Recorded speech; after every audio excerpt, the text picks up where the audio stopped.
என்னை தாங்குவதா தூங்குவேன் நிம்மதியாய். நீர் என்னை தாங்குவதா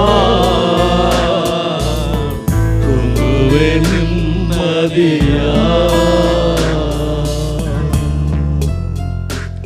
நீர் என்னை தாங்குவதா தூங்குவேன் நிம்மதியாய். எத்தனை இரவுகள், தூக்கமில்லாத இரவுகள்.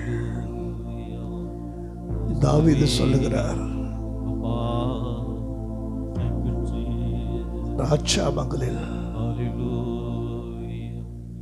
நான் விழித்திருக்கிறேன், என் படுக்கையை கண்ணீரால் நனைக்கிறேன்.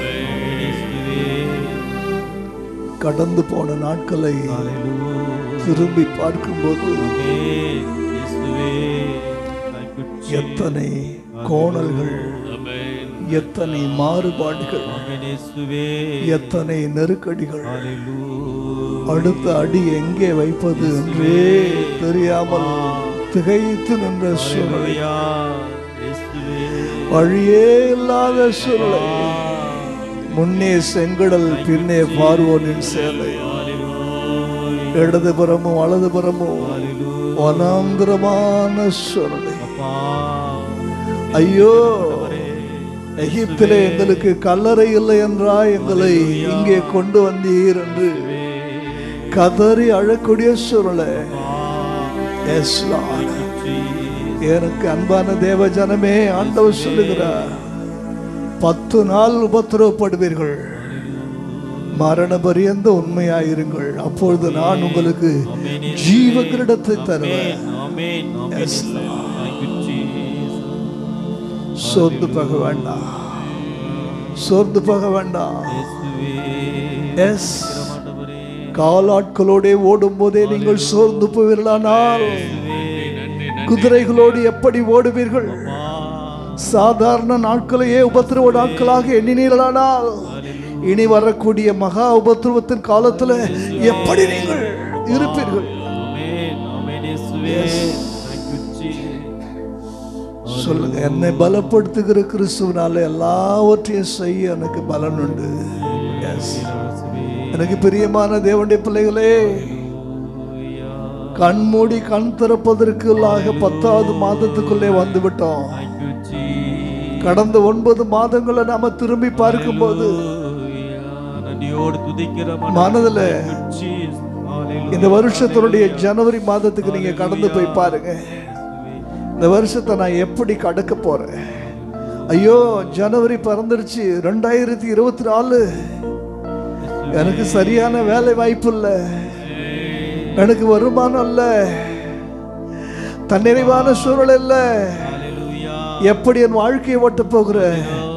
எப்படி என் பிள்ளைகளை போஷிக்க போகிறேன்? எப்படி என் குடும்பத்தினுடைய காரியங்களை சந்திக்க போகிறேன்? உலகத்தினுடைய காரியங்களுக்காக கவலைப்பட்ட போது ஆண்டவர் சொன்னார் அல்லவா, எண்ணத்தை உண்போம், எண்ணத்தை புசிப்போம், எண்ணத்தை குடிப்போம் என்று சொல்லி நீங்கள் அதற்காக கவலைப்பட வேண்டாம். அஞ்ஞானிகள் அவைகளை நாடி தேடுகிறார்கள். முதலாவது தேவனுடைய ராஜ்யத்தை, அவருடைய நீதியை தேடுங்கள், அப்போது இவைகளெல்லாம் உங்களுக்கு கூட கொடுக்கப்படும் என்று சொன்ன தேவன், தேவனை தேடின உங்களுக்கு அவர் நல்லவராக இருந்திருக்கிறார் அல்லவா? தேவனை நாடி தேடி அவர் ஆராதித்து உங்களுக்கு நல்லவராகவே இருந்திருக்கிறார் அல்லவா? அவர் எத்தனை நல்லவர், அவர் எத்தனை அன்புள்ளவர், சொன்ன சொல் மாறாதவர். உடைய கிருபை இல்லாம நம்மால வாழ முடியுமா? உடைய தயவு இல்லாம நம்மால வாழ முடியுமா?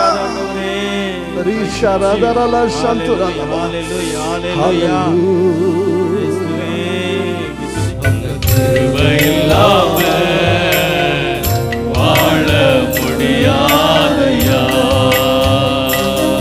உங்க கிருபை இல்லாம வாழ தெரியாதையா.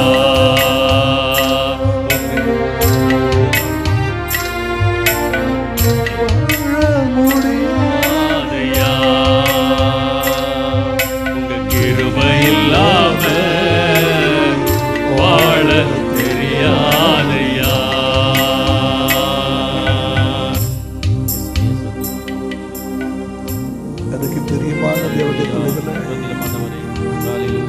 உடைய கிருபை மாத்திரம் இல்லைன்னா ஸ்தோத்திரம் ஆண்டவரே. எரேமியா சொல்லுகிறது போல ஹல்லேலூயா. நான் நிற்பதும் இயேசுவே. நிர்மூலமாக ஆதிருப்பதும் உடைய கிருபை. ஹல்லேலூயா. Thank you, Jesus. உடைய கிருபை மாத்திரம் என்னோடு இல்லாதிருந்ததாக இயேசுவே, துதிக்கிறோம். நான் மண்ணோடு மண்ணாய் போயிருப்பேன். ஒரு கிருபை இருக்கிறதுனாலதான் ஆமென். நான் இன்னும் ஜீவனோட இருக்கிறேன். இயேசுவே, thank ஒரு you, கிருபை Jesus. இருக்கிறதுனாலதான் ஹல்லேலூயா. இன்னும் நான் சுகத்தோட ஆமென். இருக்கிறேன். ஆமென், உடைய கிருபை, இயேசுவே. உடைய கிருபை. Thank you, Jesus. எல்லாரும் ஆண்டவருக்கு நன்றி சொல்லுவோம். அவங்க ஹல்லேலூயா, கிருபை இல்லாம என்னால ஹல்லேலூயா, வாழ முடியாது ஆண்டவரே. இயேசுவே. இந்த கிருபை இல்லைன்னா எனக்கு வாழ தெரியாது தகப்பனே. ஆமென், இயேசப்பா. Yes Lord. ஹல்லேலூயா. எனக்கு பிரியமான சகோதரனே சகோதரியே, நீ ஏதோ உன் திறமையினாலே நீ வாழ பழகி இருக்கலாம். இயேசுவே. உன்னுடைய திறமை உனக்கு போதுமான வருமானத்தை கொடுத்து கொண்டிருப்பது போல நீ உணரலாம். ஒன்று மாத்திரம் தெரிந்து கொள், பவுல் சொல்லுகிறார், நான் நட்டேன், அப்பல்லோ நீர் பாய்ச்சினார், தேவனே விளைய செய்தார். ஆமென். விளைய செய்கிறது அவருடைய கிருபை. இயேசுவே. Yes, Lord. ஹல்லேலூயா. Yes, Lord. விரும்புகிறவனாலும் ஒன்றுமில்லை, ஓடுகிறவனாலும் ஒன்றுமில்லை, இறங்குகிற தேவனாலேயா ஹல்லேலூயா. அவராலதான் எல்லாம் ஆகும். ஆமென். ஆமென், இயேசுவா. நீ விரும்பலாம், நீ ஓடலாம், ஹல்லேலூயா. நீ உழைக்கலாம், ஆனா உன்னால பிழைக்க முடியாது. உனக்கு பிழைப்பூட்டுகிற ஒரு ஆண்டவர், ஆமென். ஜீவனையும் சுவாசத்தையும் தருகிற ஒரு ஆண்டவர், ஆமென். ஜீவனை தந்ததுமல்லாமல் எனக்கு தயவையும் பாராட்டினீர் என்று சொல்லி யோபு சொல்லுகிறது போல. Yes, Lord. ஹல்லேலூயா. எல்லாரும் தேவ சமூகத்துல இயேசுவே. சிதறி போகாத சந்ததியோடு இருக்கிறப்ப ஒரே ஒரு காரியத்தை நான் உங்களுக்கு சாட்சியாய் சொல்லட்டும். Thank you, Jesus. எகிப்து தேசத்துல 430 வருஷம் அடிமைத்தனமான வாழ்க்கைய, நிம்மதியான நாள் இல்லை, விடுமுறை நாட்கள் இல்லை, ஓய்வு நாட்கள் இல்லை. பொழுது விடியும் பொழுதெல்லாம் வேலைக்கு பலவந்தம் பண்ணுகிறார்கள். கடுமையான வேலை, வெயில் என்றும் பாராமல். எஸ், பயங்கரமான கடினமான உழைப்பு. இந்த உழைப்பினாலே இஸ்ரவேல் ஜனங்கள் சோர்ந்து போய், எங்கள் ஜீவன் எங்களுக்கு கசப்பாயிற்று, கத்தாவே எங்களை கண்ணோக்கி பாரும் என்று சொல்லி கதறுகிறார்கள். அடித்து வேலை வாங்கக்கூடிய ஆலோட்டிகளினாலே அவர்கள் பட்ட வேதனை, விட்ட பெருமூச்சு கொஞ்சம் நஞ்சல்ல.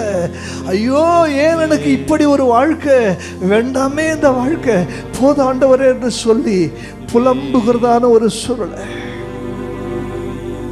ஏதோ ஆண்டவர் அவளை பார்க்கல போல அவங்க நினைச்சிட்டாங்க. ஆண்டவர் அவளுடைய பெருமூச்சை கேட்டா, ஆண்டவருடைய கண்ணீரை கண்டா, அவளுக்காக ஒரு ரட்சகரை ஆண்டவர் தேடி மோசே அழைத்து கொண்டு வருகிறார். அந்த மோசேயின் மூலமாக இஸ்ரவேல் ஜனங்கள் எகிப்திலிருந்து, அவள் அடிமைத்தனத்திலிருந்து விடுதலையாக்கப்பட்டு இப்போது அவர்கள் புறப்படுகிறார்கள். பார்வோன் சொல்லிட்டா, நீங்க போகலாம், உங்கள் தேவனாகிய கர்த்தருக்கு உங்கள் விருப்பப்படியே நீங்கள் ஆராதனை செய்யலாம், போங்கன்னு சொல்லி சொன்னவன். அந்த வார்த்தையை கேட்டவுடனே அந்த ஜனங்களுக்கு அவ்வளோ சந்தோஷம். எங்களுக்கு அடிமைத்தனம் நீங்கி விட்டது, எங்களுடைய கஷ்டமெல்லாம் மாறி போய் விட்டது, ஆண்டவர் எங்கள் கண்ணீரை எல்லாம் துடைத்து விட்டா, எங்களுடைய வாழ்க்கை மகிழ்ச்சி ஆயிடுச்சு, எங்கள் இருள் வெளிச்சமாயிற்று, எங்கள் துக்கம் சந்தோஷமாயிடுச்சு என்று சொல்லி நம்பிக்கையோடு நடந்து போயிட்டு இருக்கிறாங்க. நம்பிக்கையோடு நடந்து போயிட்டு இருக்கும்போது ஆண்டவர் சொன்னார், நீங்கள் செங்கடலுக்கு முன்பாக நீங்கள் பாளையம் இறங்க வேண்டும் என்று சொல்லி. செங்கடலுக்கு முன்பாக அவர்கள் பாளையம் இறங்கினார்கள். இப்பொழுது ஒரு செய்தி போகிறது பார்வோனுக்கு. இஸ்ரவேல் ஜனங்களை வனாந்தரம் அடைத்து போட்டு விட்டது. இனி போவதற்கு பாதை இல்லை, இனி அவர்கள் தப்பி ஓடுவதற்கு எந்த வழியுமே இல்லை. செங்கடல் அடைத்து போட்டு விட்டது. வனாந்தரம் வழி தெரியாதபடிக்கு அவளை திகைத்து திரிய பண்ணுகிறது. யாத்திராகமம் 14வது அதிகாரம் 3வது வசனத்துல வனாந்தரம் அவளை அடைத்து போட்டது, திகைத்து திரிகிறார்கள். இந்த உணர்வை தேவன் பார்வோனுக்குள்ள உண்டாக்குன உடனே பார்வோன் மீண்டும் ரதங்களோடும் குதிரைகளோடும் பெரிய சேனையோடும் இஸ்ரவேல் தேசத்தினுடைய ஜனங்களை மீண்டும் அடிமைப்படுத்த வருகிறார். திரும்பி பார்த்த இஸ்ரவேல் ஜனங்கள் பயந்து நிற்கிறார்கள். ஆண்டவரே, நாங்கள் உமக்கு பயந்தவர்கள் அல்லவா? உம்முடைய வார்த்தைகளை நம்பி அல்லவா நாங்கள் இந்த வனாந்தரத்தில் வந்தோம். உம்முடைய வார்த்தைகளை நம்பி அல்லவா நாங்கள் இந்த செங்கடலுக்கு முன்பாக நாங்கள் இருக்கிறோமே. எங்கள் வாழ்க்கையில நாங்கள் தப்பி பிழைப்பதற்கு வேறு வழியே இல்லையா ஆண்டவரே? மீண்டும் இந்த அடிமைத்தனமா, மீண்டும் இந்த கடன் பிரச்சனையா, மீண்டும் இந்த வியாதியா, மீண்டும் இந்த சரீரத்தினுடைய பிரச்சனையா, மீண்டும் என்னுடைய வாழ்க்கையில போராட்டமா? ஐயோ என் ஆண்டவரே, ஒண்ணு போனா ஒண்ணு தொடர்ந்து மாறி மாறி வந்து கொண்டே இருக்கிறது. என்ன செய்வேன்? எங்கே ஓடுவேன்? எப்படி தப்பி பிழைப்பேன் என்று சொல்லி இஸ்ரவேல் ஜனங்கள் திகைத்து போய் நின்று கொண்டிருந்த போது ஆண்டவர் மோசேயை பார்த்து சொன்னார், உன் கோலை நீட்டு, உன் கோலை நீட்டு. உன் கோலை நீட்டின பொழுது இஸ்ரவேல் ஜனங்களுக்கு அந்த வனாந்தரத்துல அந்த செங்கடலுக்கு மத்தியிலே வழி பிறந்தது. செங்கடல் இரண்டாக பிளந்தது மாத்திரமல்ல, ஈரம் கூட இல்ல. வெட்டாந்தரை அவர்கள் நடப்பதற்கு ஆண்டவர் வெட்டாந்தரையான பாதை ஏற்படுத்தி கொடுத்தார். எனக்கு பிரியமான தேவஜானமே, தொடர்ந்து ஒண்ணு மாத்தி ஒண்ணு வந்துட்டே இருக்குது. பிரச்சனைக்கு மேல பிரச்சனை நினைக்கிறியா? அந்த பிரச்சனையை ஒட்டு மொத்தமா தேவன் சமாதி கட்டுவதற்காக தான் அதை தொடர்ந்து அனுமதிக்கிறாரு. ஒண்ணு தெரியும், ஐயோ பார்வோன் தானே எங்களை துரத்துனா, இப்ப ஏன் அனுப்புனா, இப்ப ஏன் எங்களை துரத்துனா? இல்ல, அவனுடைய அழிவை தேவன் செங்கடலுக்கு மத்தியில் வைத்திருக்கிறார். அதனாலதான் உங்களை துரத்துறான். இன்றைக்கு உன்னை துரத்தி கொண்டிருக்கிறதான பிரச்சனைகளை இனி அன்றைக்கு நீ காண மாட்டாய். இன்றைக்கு உன்னுடைய வாழ்க்கையை அடிமைப்படுத்திக் கொண்டிருக்கிற பிரச்சனைகளை இனி அன்றைக்கு நீ காண மாட்டாய். ஆண்டவருடைய வார்த்தையின்படி நீ வழி நடக்கும் போது வழியே இல்லாத இடத்துல தேவன் செங்கடலை பிளந்து உனக்கு வழி கொடுப்பார். உனக்கு வழி, அது உன்னை துரத்துகிற பிரச்சனைகளுக்கு சமாதி. சோர்ந்து போகாதே. இந்த 10வது மாதத்தில் ஆண்டவர் சொல்லுகிறார், உபத்திரம் 10 நாள் தான் இருக்கும், அதுக்கு மேல உனக்கு உபத்திரம் இல்ல. இனி தீங்கை காணாதிருப்பாய். இனி உன் கண்கள் கண்ணீரை காணாதிருக்கும். இனி உன் சரீரம் வியாதியை, வலியை, வேதனையை ஒருபோது காணாது. இந்த 10வது மாதத்துல ஆண்டவர் உனக்கு வாக்கு பண்ணுகிறார். உன்னை கரம் பிடித்தவன் நான் அல்லவா? எப்பிராயிமே, உன்னை கைப்பிடித்து நடக்க பழக்கினேன். நீ இளைஞராய் இருந்தபோது நான் உன்னை நடக்க பழக்கிறேன். எப்பிராயிமே, எப்படி உன்னை கைவிடுவேன்? எப்படி உன்னை கைவிடுவேன்? என் அன்பின் கயிற்றினாலே கட்டி என்னோடு உன்னை நடக்க செய்வேன். இது ஆண்டவருடைய வார்த்தை. உன் தாய் வயிற்றிலே நீ உருவாவதற்கு முன்னதாக கண்ட கண்கள் அல்லவா கர்த்தருடைய கண்கள். நீ கருவிலே உருவேற்படுவதற்கு முன்னதாக, கருவிலே நீ ஒரு உருவத்தை பெறுவதற்கு முன்னதாக ஆண்டவருடைய கண்கள் உன் கருவை கண்டதல்லவா? நீ உருவாவதற்கு முன்னதே உலக தோற்றத்துக்கு முன்னே உன்னை உரு கொடுத்தவர் ஆண்டவர் அல்லவா? உலக தோற்றத்துக்கு முன்னே உன்னை தெரிந்து கொண்டு உன்னதமுள்ள சகல ஆசீர்வாதத்தினால் ஆசீர்வதித்த தேவன் அல்லவா அவன்? சோர்ந்து போகாதே. இந்த 10வது மாதத்துல ஆண்டவர் உன்னை நடத்த போகிற பாதை வித்தியாசமான பாதை. உனக்கு வெளிச்சம், பின்னே வருகிறவனுக்கு அது இருள். உனக்கு பாதை, பின்னே வருகிறவனுக்கு அது சமாதி. காரணம், ஒரு தாயை விட உன்னை அதிக நேசிக்கிறவன் ஆண்டவர். தாய் தன் பாலகனை மறப்பாலோ? அவள் மறந்தாலும் நான் உன்னை மறப்பதில்லை. இதோ என் உள்ள கைகளில் உன்னை வரைந்திருக்கிறேன். பதில்கள் எப்போதுவனுக்கு முன்பாக இருக்கிறது. நீ என்னால் மறக்கப்படுவதில்லை. அன்பு சகோதரனே, சகோதரி, ஆண்டவர் சொல்லுகிறார், நீ என்னால் மறக்கப்படுவதில்லை. ஒருவனை அவன் தாய் தேற்றுவது போல் நான் அவனை தேற்றுவேன். கரங்களை தட்டி எல்லாரும் ஆண்டவருக்கு நன்றி சொல்லுவோமா? Thank you Jesus. ஆண்டவரே, நடத்துகிற பாதைக்காய் ஸ்தோத்திரம். தாயினும் மேலான நம்முடைய அன்பிற்காய் ஸ்தோத்திரம். எப்படி பாவமக்கு நன்றி சொல்லுவேன், சொல்ல வார்த்தையே இல்ல. நீங்க போது என் வாழ்க்கை முழுவதும் வேற ஆசையே இல்ல. எப்படி பாவமக்கு நன்றி சொல்லுவேன், சொல்ல வார்த்தையே இல்ல. நீங்க போதும் என் வாழ்க்கை முழுவதும் வேறு ஆசையே இல்லை. என் தாய் உருவாகும் முன்னே பெயர் சொல்லி அழைத்தீரையா. என் பெயர் உருவாகும் முன்னே பெயர் சொல்லி அழைத்தீரையா. ரெண்டு கரங்களை உயர்த்தி சொல்லுவோமா? என் தாய் உருவாகும் முன்னே என் கருவை கண்ணீரையா.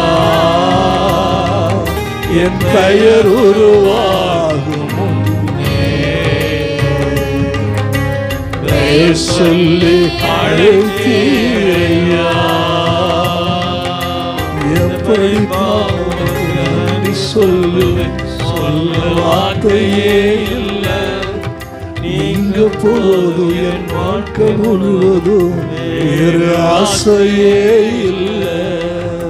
எப்படிப்பா உமக்கு நன்றி சொல்லுவேன், சொல்ல வார்த்தையே இல்லை. நீங்க போதும் என் வாழ்க்கை முழுவதும் வேறு ஆசையே இல்லை. நீங்க போதும் ஆண்டவரே, நீங்க போதப்பா. எந்த ஆசை எங்களுக்கு இல்லப்பா. துதிப்பதும் அம்மை ஸ்தோத்திரிப்பதும் உலமாரமை நேசிப்பதும் உடைய வார்த்தைகளின் வழியிலே நடப்பது மாத்திரங்களுக்கு போதப்பா. ஒரே ஒரு வாழ்க்கை, இந்த வாழ்க்கை உமக்கான வாழ்க்கையாயிருக்கு. உமக்காய் வாழ எங்களை பலப்படுத்தும். தொடர்ந்து நீங்க ஆராதனையை பொருட்படுத்திக் கொள்ளுங்க. ஆமென்.